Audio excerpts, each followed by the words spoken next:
when kids are growing up, how do you start having those conversations? And when we saw Expand Your Library, we're like, oh my gosh, this is exactly what most parents need. I love talking to everyday people because that's where the stories are. That's what makes up Australia. It's the everyday people, for sure. How do you manage that conversation, when your child says, I'm different, why am I different? I don't want to be different. There are many stories out there of strength, resilience, and courage, and we are on a mission to bring all of them to you. Welcome to Empowered Voices Amplified, a podcast brought to you by Skilled Migrant Professionals magazine. Our guest today is Jenae Tien, a passionate entrepreneur and author who is committed to creating safe and inclusive places for children to explore and embrace cultural diversity. As the founder of Expand Your Library, a social enterprise, Jenae is dedicated to normalising conversations around allyship, cultural diversity, and inclusion in the education space through workshops and resources. She's also a diversity and structural change consultant, media and communication professional, and a multimedia producer. Jenae is a mother of two and is currently pursuing a diploma in education with a focus on autism at QUT. Welcome to the show, Jenae. Oh, thank you. I'm so excited. Thank you very much for having me. It's our pleasure, believe me. So, Jenae, your vision is to inspire and educate young minds with a positive representation, ensuring that all children have the opportunity to see themselves reflected in diverse literature and visual materials. What gap did you notice that you wanted to fill? Well, it started with my personal experience as a mom. My daughter was 3 when she encountered negative comments about her skin, which left her feeling really sad about the way she looked. And she would say to me, I don't like my skin. I want my hair to be different. And this is a 3-year-old. And so I am a woman of color, and I would assume that at some point in my child's life we would have to have conversations around this. I just wasn't expecting it to be so soon. And so I really started to feel like if I'm experiencing this and I'm a woman of color, then this should be expected. I wonder how other parents and maybe even educators are tackling these conversations, because that's kindy age. And so then when I started to do more research, I realized that kids can actually notice difference in race from 6 months old. And so from the ages of 3 to 5, right when this incident happened, that's when bias starts to play out, affecting who you play with and what toys you pick and how you see yourself and others. And so really the interaction that happened with my child was probably right on time, and unfortunately, but there was room for growth, not only for my child, but for the other child. And it should actually have been a great learning opportunity, but it felt quite messy then. So for me, the gap was, how do we have these conversations early as a preventative?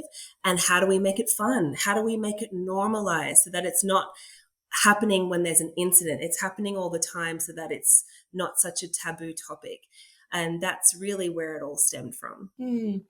There's a conversation we had with Sandra and Orode about the whole, when kids are growing up, how do you start having those conversations? And when we saw Expand Your Library, we're like, oh my gosh, this is exactly what most parents need, because there's such a need. And we've had lots of questions about how do you manage that conversation, when your child says, I'm different, why am I different? I don't want to be different.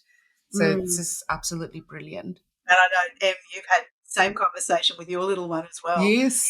And so you're spot on, Jenae, that if there's a need out there and there's a gap. So it's fantastic that you're doing something about it. It's Thank incredible. you. So a little bit about yourself. You were born in America, grew up in Australia, went back to the US after high school, and then moved back to Australia. So what are the major cultural differences that you've experienced or you've noticed between the two countries? Yeah, I find this question very interesting because I've kind of melted both worlds into make one world for me. So specifically Queensland in Australia and California in America kind of is just every bit of part of me. So I find it quite different difficult to distinguish what is what at sometimes because it's just become one thing for me. But Queensland specifically is very laid back, and my husband is born and bred in the US, and that's something that he immediately was like, everybody is so calm, so relaxed. It's like, it's like we're on vacation. Whereas in California, he has experience, and so have I. It's very hustle culture. It's very quick, fast paced. It's very like go, go, go, competitive. And so I guess I've just kind of learned how to navigate both worlds. But yeah, it is very interesting. And I mean, obviously, there's more representation of African American people, obviously, in California and America. That's where I'm from. But Australia is very multicultural. So it's kind of got, and they both have the pros and cons. So it's very difficult for me to kind of have clear black and white answers, so to speak, about how I feel about it. But yeah, they're both very special to me. How's the food? What's the food difference? Let me tell you something. We went back to America over the Christmas holidays, and I have not been back for almost 5 years because of everything that happened. The last time was 2019, and I ate everything under the sun, honey. I ate like tacos, like real, like authentic Mexican food. I mean, everything all American. It was a little much. I needed to control myself. So No, that's what you do. You're on holidays, and it's harking back to your own childhood and your own memories. Food is just so powerful for oh, that. absolutely. Especially in our Yeah, culture, that's how we bond is over food. I know a lot of families do that, Yeah. but everything Mhm. was like the cookout or the barbecue and everyone's around. So in Australia, it's the Mm. barbecue. In America, it's the cookout. Yeah. And it's just, that's what I mean by there's differences, but there's things that's so similar as well. Yeah. mm, yeah. I mean, Australia's always idolised the US for a lot of years. It's in our culture, and I grew up watching US TV programs. I'd suggest most Aussie kids could do an American accent from pretty young, compared with American kids. Maybe if they've watched a bit of Steve Irwin, could do it frightened. Well, But there that's might be probably some about it. hope. There may be some hope, Sandra, because Bluey, my Louis, I know. Louis! everyone over there was educating me on Bluey. I'm like, do y'all know I live in the surround? Like, I know about Bluey. And they're like, oh, you should watch it. I'm like, we know about it.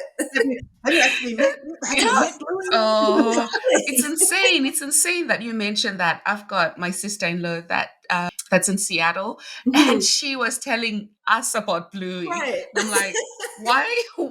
Why? Hello, Right. Australian. Exactly. So funny. The things that bring you together. That's amazing. Mhm. Absolutely. All right. So, Jenae, you've been a multimedia producer for ABC Brisbane and worked in radio as well. Tell us more about what does your day look like? Yeah, I worked for ABC for almost 6 years now, and worked for ABC White Bay and ABC Brisbane. And when I first started, it was like I knocked on the door and said, "Hey, I like to talk to people. Can I work here? I'll work for free." I had no intention of knowing. I didn't know what I wanted to do. So I got into community radio, which was my first instance. So radio was really my first introduction at ABC. Had an amazing boss who like showed me everything. So the day to day, though, however, because I started as an intern, then casual, and I've worked my way up over the years, the day to day was so different. Like you might be driving out to Cherbourg, which is 2-3 hours. You might be. I have stood for 12 hours waiting for someone to be brought out of a home for a siege. Sorry, for news, standing there and waiting for my battery, hopefully not to run out on your camera. I've done social media. Like, I mean, it's just so different every day. You come in, you look at the news, and then you go, okay, what do we want to cover? What are some additional stories? And then, yeah, so depending on what role I'm in, can be different every day. If you're doing an outside broadcast, you're getting ready. I've had times where I've had to manage 6 radio programs where you're going out into the field and you're running a full day. Like I ran ECHA a few years ago and we were there for 9 days straight. And I was the Oh engagement gosh. coordinator running all the programs from morning till night for 9 days straight at the ECHA. Now, I love the ECHA, but that was a lot of ECHA. A lot of ECHA. So, it could be different every day. And that's what I love about this industry is that there's so much variety and you just never know what the news is going to be or what the story is going to be or, so yeah, got a lot of variety. Very true. Which brings me to my next question, which is about how do you think your values influence the news that you report on? Yes. So I find this question interesting. So I just want to clarify as well. I don't at the moment work for ABC. I work with them at the moment as a contractor. So no one's freaking out. I'm not currently working for the ABC. But when I was working as a producer or journalist for the ABC, I look, everybody has their own biases and their own values. Now, when you work, I don't know what it's like to work for other media orgs, but for the ABC, you're supposed to have no opinion, no values. You're just a robot, basically, in the sense that you're reporting factually with no right or wrong. You're not on one person's side or the other. And that's meant to be fair reporting. So that's fine. And I've been trained a lot of the time to push my values aside because that's what you're supposed to do. However, we're humans. And I know now, after 6 years in the media, that every single person, as much as you want to report fairly and equitably, everybody has their own opinions. And so that will affect what stories you decide to pick up, what stories you decide to ignore, the talent you decide to have on, what questions you ask, and how hard you push to get what certain answers you're trying to frame.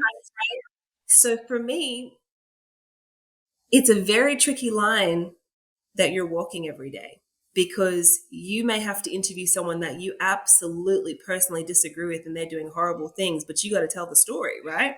And how Yeah. do you do that fairly? So it's about putting your opinions to the side. But for me, I prioritize and have always prioritized marginalized voices. I believe in reflecting modern Australia through the stories that we hear and see. And so I've allowed my values to impact my reporting to ensure that everybody gets a fair go in the media. So it's tricky. It's very tricky. But I have interviewed an array of people over the years, and I believe that I've done everything as fair and equitable as I possibly could. And I love talking to everyday people because that's where the stories are. That's what makes up Australia. It's the everyday people, for sure. Mm, very true. I mean, and that whole concept of fairness, though, I mean, Mm, that's a value in itself. mm, So if you've got that within you, then even though I don't particularly agree with this person yeah. in the spirit of fairness, or then you do it, and it doesn't have to impact your own sense of self and values, because it's the Yes, right thing to do, absolutely. regardless of whether they're doing the right thing. Anyway. Yeah, exactly. I had a very interesting experience with the media when I moved to Australia, and one of the things that attracted us to this country was the multiculturalism, all these things, and we're really excited. And then we moved here, and all the media was not a representation of multicultural. Like it was insane. The only time I'll see anyone that looked like me one was when it was negative reporting, and I thought, oh my gosh, what have we done? What have we done? Mm, But the news has definitely evolved since then, and we are starting to see some positive reporting coming up. So mm, there's something going on, which is encouraging. That's yeah. encouraging. It's not good enough, though. It's not, for me personally, Yeah. I don't think it's good enough. And Mm. that was some of the work that I always did, was that I moved into a role, like an engagement role, and I was working with lots of multicultural groups around Brisbane. And every single time we would have an engagement night, we had all these plans of questions we would ask and how we could incorporate stories and la la la, but I already knew the answer. But every group would say, we just want to be represented positively in the media. We just want Yes. to have an opportunity to tell our stories and all the great things that we're doing. We don't want to be approached only when there's crime or a death or sadness or trauma. And I can relate as a woman of color. I don't want to constantly be talking about my trauma. I am more than that. And yeah, we just got to keep fighting the good fight. And I think the way to fix that is to also incorporate more journalists of a diverse cultural background within the industry, because like you said, Sandra, about the gaps, whatever anyone's lived experience is, that's what your view is. But if you're not able to see the gaps, right? So there's things I can't see that someone else can see. I've worked with a lot of people with neurodiversity and disability, and there's things that they say, that's great, you want to cover the story, but you've missed, you've missed all of these things. Great, cool. That's what we need. We need more diversity within the voices of people putting the stories together to tell us, to show us how to do it right.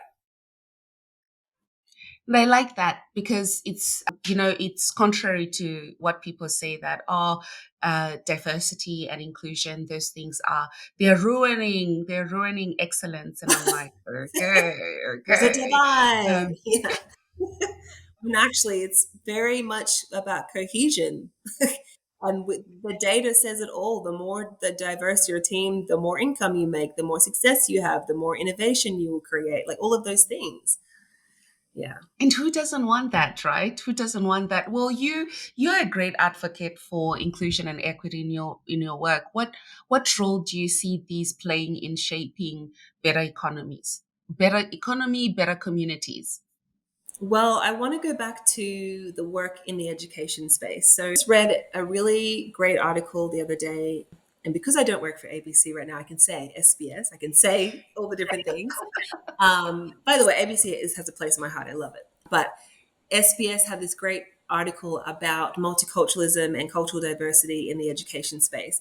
And there was a professor, Megan Watkins, and she basically said Australian education system has basically come into lazy multiculturalism, where once a year we ask diverse students to put on traditional dress, provide traditional food, talk about your culture, and then we've done it. We've done the inclusion.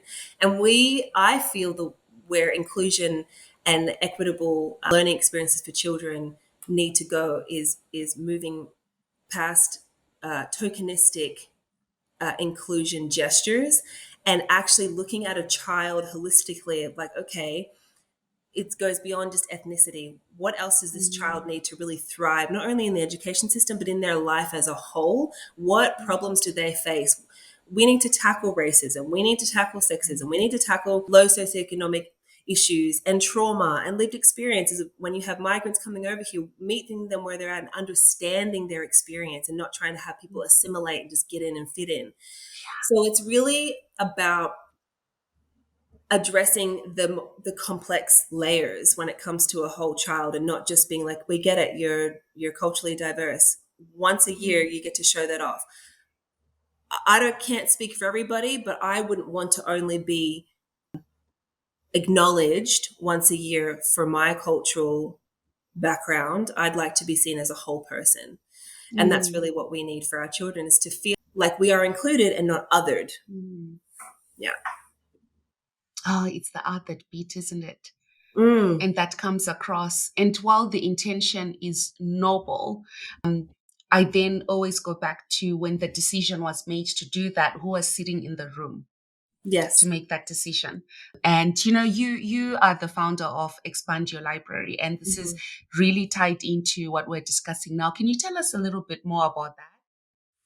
Yeah, so Expand Your Library really was just me talking to other moms and kindy teachers about inclusive books.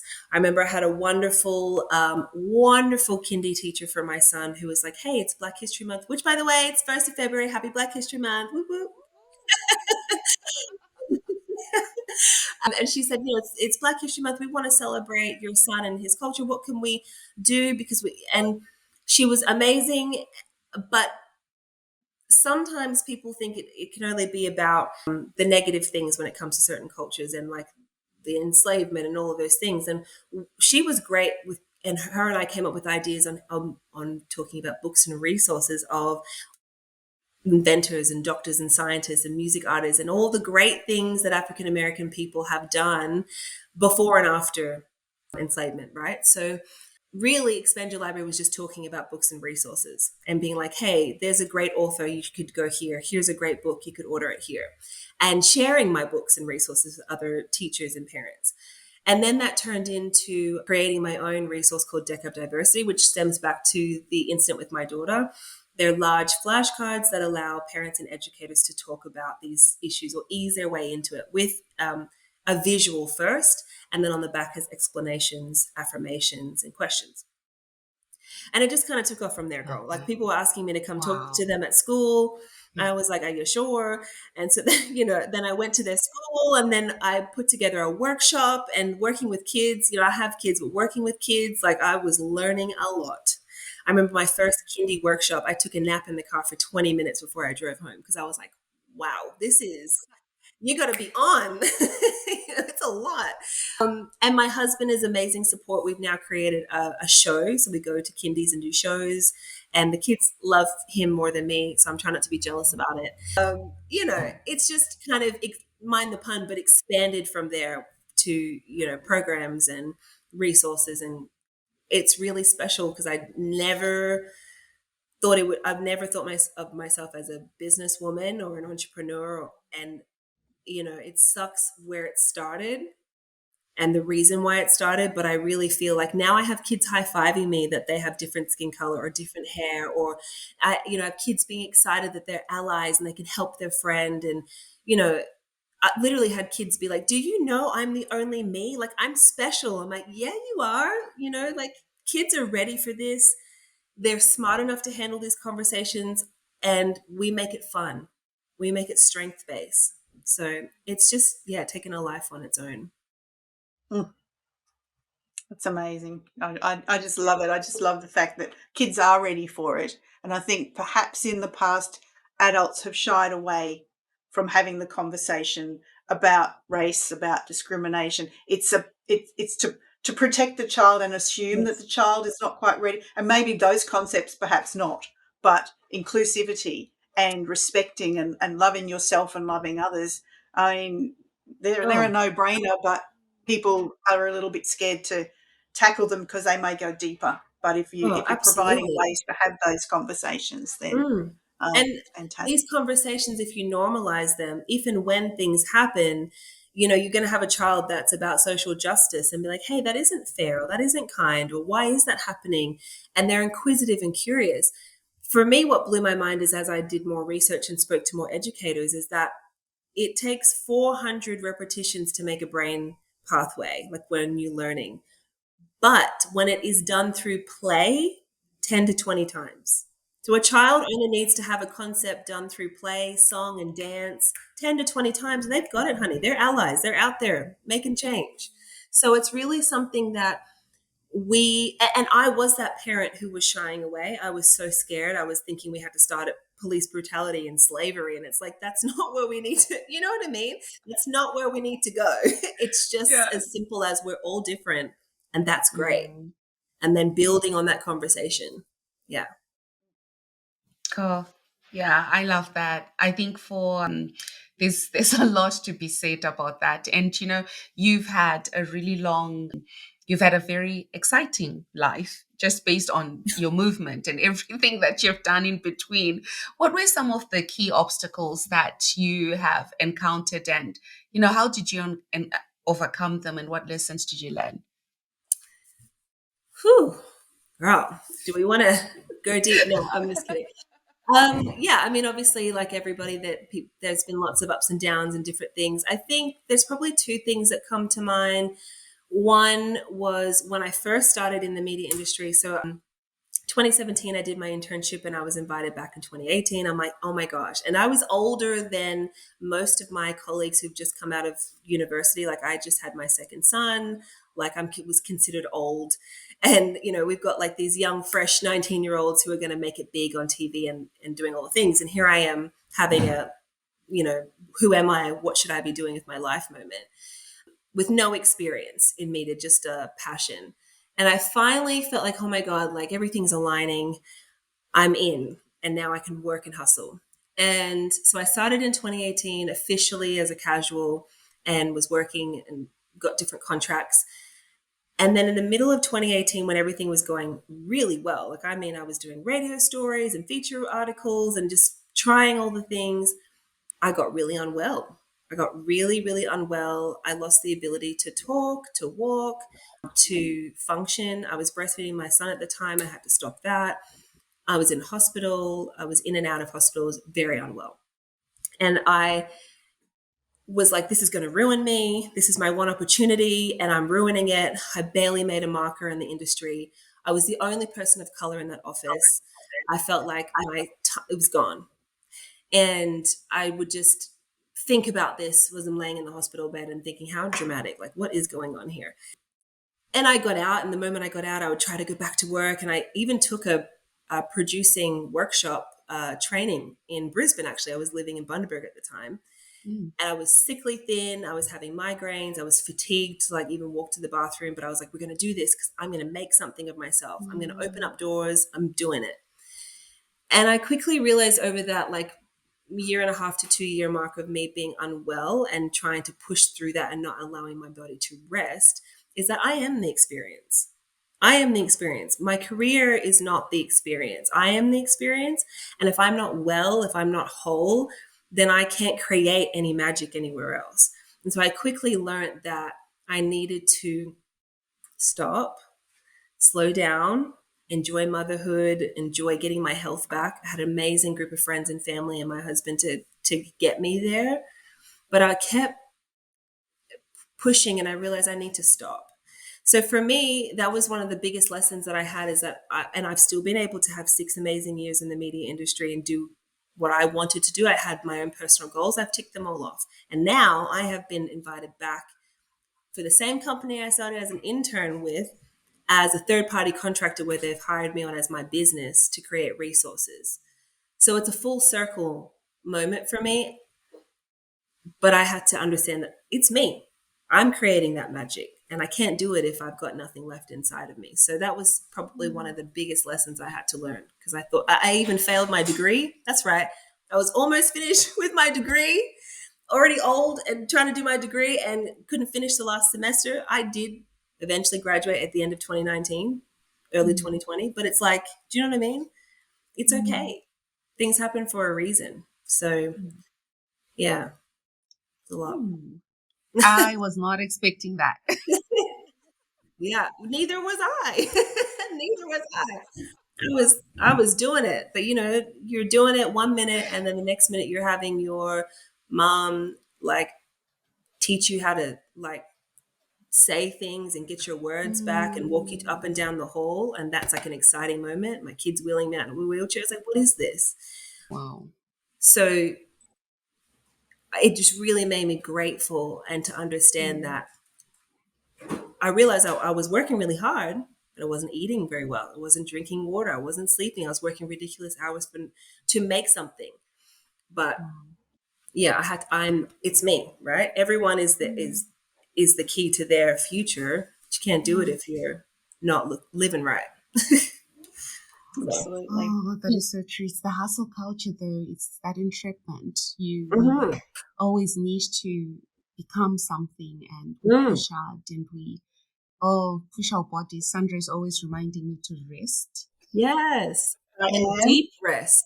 Deep rest. Deep rest. Yeah. Because I learned Well, that your what? body will just put you down if you're not, Oh, it'll just make you lay down if you're not going to lay down. that is so true. That is true. Mm. What motivates you to keep pushing forward? What motivated me years ago is completely different to what motivates me now. What Mm. motivates me now are those two babies in the room over there, which, by the way, are with my husband. They're not just in a room. Um, but my babies, my family, especially because when when my daughter was maybe 5, she said, "Oh, mommy, I'm going to be a journalist just like you," and I was thinking, "Oh, honey, okay." Like, because I know what I have faced as a woman of color within the media industry and having to navigate that. So I was like, cool, I need to work harder to make sure that when and if she wants to do that, the Mm. door is wide open and Yeah, we're removing the barriers that there may be. I love But that. yeah, they keep me going. I want to show them that if you have a dream, it's possible. Like Deck of Diversity was an idea, and my kids have seen it come from an idea to something physical now. Same with Expand Your Library. So I just want to make them proud. Mm. Oh, I Well, I love think you that. will. I'm proud of you. Thank you. Oh, well. Thank you. I'm sitting here wondering, what have I done with my life? All the things, all the things. I know it. All the things.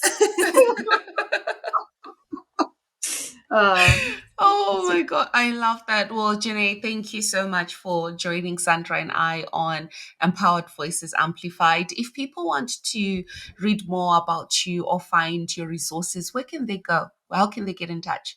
Yeah, so expandyourlibrary.com.au is our website. I am pretty trash on social media. I need to get better, but I'm on Instagram and Facebook. Instagram is expand_YL. I'm on LinkedIn, Jenae Tien Jenkins, I think. You know, email me, info@expandyourlibrary.com.au, whatever. I'm up for a chat. Oh, fantastic. So do get in touch if you want to expand your library and you need diverse material and someone who actually knows with lived experience, who knows what they're talking about. Please get in touch with her. Thank you again, Jenae. And thank you to our listeners. We appreciate you tuning in every week to listen to Empowered Voices Amplified. Stay tuned for more coming up, and we hope that you've enjoyed this episode. If you've got any questions, any comments, please feel free to drop us a note. As usual, we look forward to hearing from you. In the meantime, stay empowered.